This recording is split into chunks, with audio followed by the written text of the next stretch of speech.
refiere la idea de una coyuntura de cambios en cualquier aspecto de una realidad, en este caso la Iglesia, que genera una gran incertidumbre, que no se sabe cómo se va a resolver, qué fin va a tener esos cambios, qué se va a producir. O sea, queda como abierta la cuestión. Claro está, nosotros sabemos, como hombres de fe, que por más que acontezcan cambios en la Iglesia Católica, aún negativos, nada podrá contra la Iglesia, y en eso conviene que sigamos fielmente al sabio Gamaliel, ¿no? A ver si estamos en realidad luchando no contra hombres, sino contra Dios mismo, porque nosotros la podemos destruir a la Iglesia con nuestro mal. Entonces la Iglesia es imposible de destruir, ni las puertas del infierno van a poder contra ella. Esto lo sabemos y nos deja absolutamente tranquilos. Lo que no nos debe dejar tranquilos son cambios peligrosos contra los cuales hay que batallar. A mi juicio, hay en estos cambios que se han producido en la Iglesia, hay un cambio importante que se va a producir en la Iglesia, en la conciencia cristiana de los cristianos del siglo XIX, y que va a repercutir hasta hoy. Esa conciencia se ha configurado a partir del siglo XIX en los católicos y ha mostrado en todo el siglo XX y en el siglo XXI su efectualidad, sus consecuencias claras, manifiestas. ¿Y cuál es esa conciencia que se ha gestado en el siglo XIX?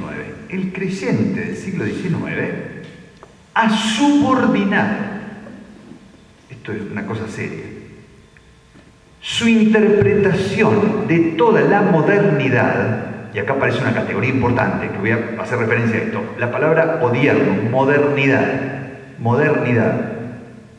una interpretación de modernidad que ha aceptado sin criticarla, y les voy a explicar de quién viene esa noción, a la cual se han opuesto.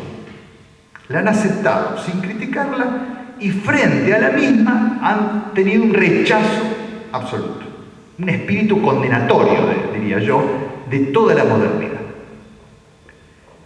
Ella ha dado lugar a esa modernidad el concepto elaborado, como vamos a ver, por autores del siglo XVIII, iluministas. Es una cosa muy curiosa que los católicos acepten un concepto elaborado por iluministas, a los cuales después terminan oponiéndose y condenan la modernidad en bloque. Yo quiero primero precisar cómo se ha gestado y cuál es la interpretación de la modernidad que yo diría hegemónica, que es esa de sus autores del siglo XVIII. Esa interpretación de modernidad, que se ha ido tan hegemónica que hasta los católicos la aceptan, por oponerse, pero la aceptan. La idea de modernidad, por eso es el primer punto.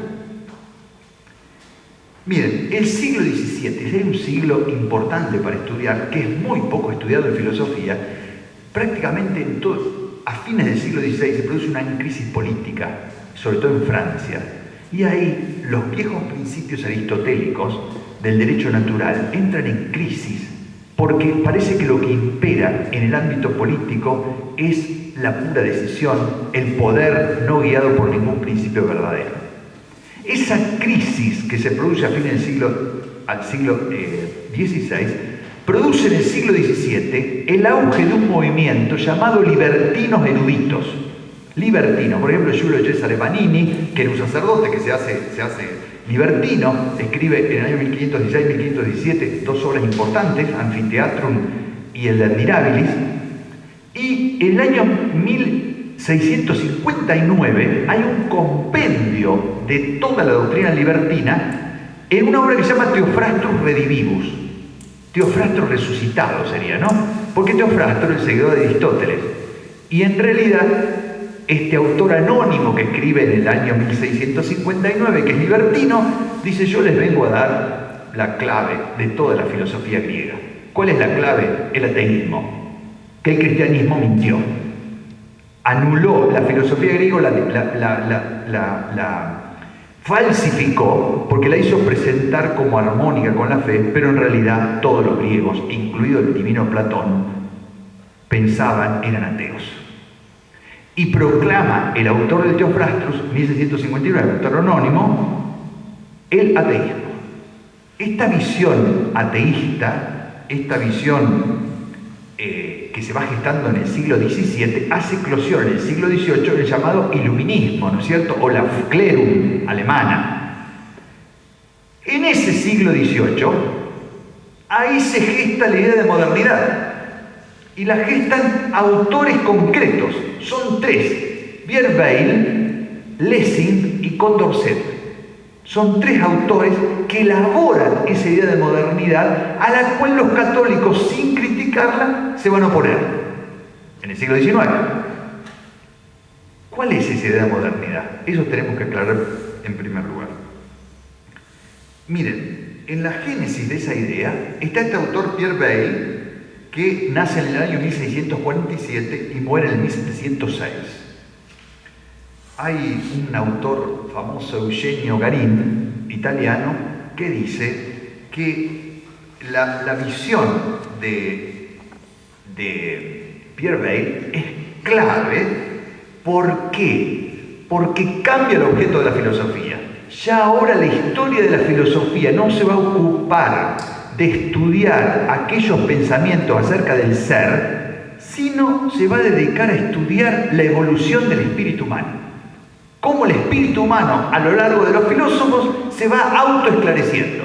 Acá está Hegel, está el romanticismo de Herder, etc. Yo a eso no voy a hacer referencia.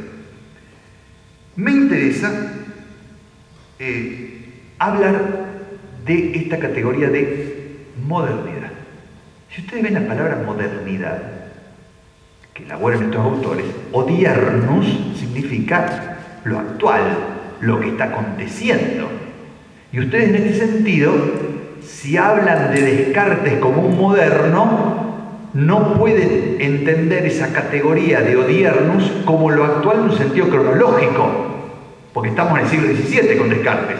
Ya no sería moderno en ese sentido. O sea que la categoría no es cronológica, sino es axiológica, valorativa. ¿Qué es lo actual, lo que permanece de Descartes hasta nuestros días? ¿Qué es?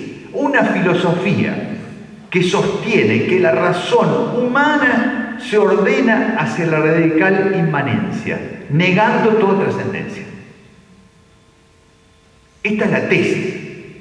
O sea, toda la modernidad sería no un movimiento del pensamiento humano que se ordena hacia la radical inmanencia.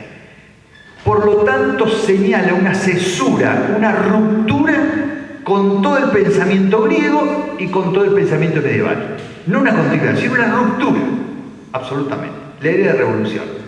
¿Por qué esto es así? Revolución. Porque no podía ser de otra manera.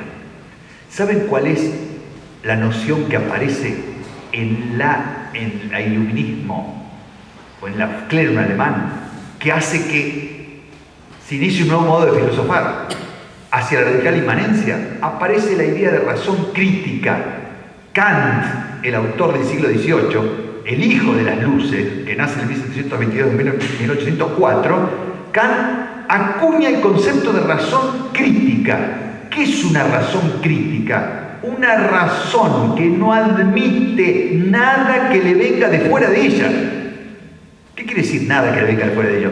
Nada de la revelación que le habla la palabra de Dios. Por eso Kant escribe en 1799 una obra que se llama La religión dentro de los límites de la mera razón, porque niega la revelación.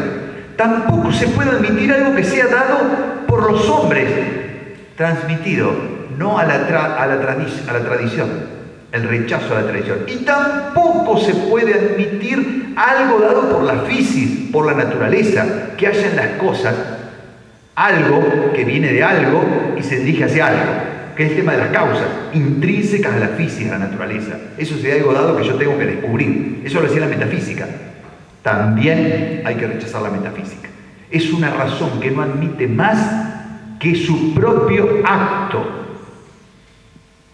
Fuera de ese acto propio de autoconocimiento no hay ningún otro saber que pueda ser aceptado. Y si yo acepto algo como dado que me viene de fuera, deja de ser razón crítica. Por lo tanto, esa razón crítica, mientras más autorreferente es, más crítica es. Por eso, como dice de noche, eso acabaría con la muerte de Dios. De lo que algunos autores iluministas llaman el periodo, el pasaje del hombre, de la infancia, de una razón que está subordinada a lo que los hombres dicen, a la tradición, a lo que Dios dice, a la revelación o a lo que la metafísica dice, al orden de las cosas, a pasar a ser una razón que construye todo desde sí misma. Los propósitos y el sentido surgen de ella misma. Esa elaboración de modernidad es esta idea. ¿Modernidad qué sería? Ese tiempo en que se elaboró el concepto de razón crítica y ahora la razón se ordena hacia la radical autorreferencialidad, negando toda otra realidad que no sea ella. Coincide con la muerte de Dios.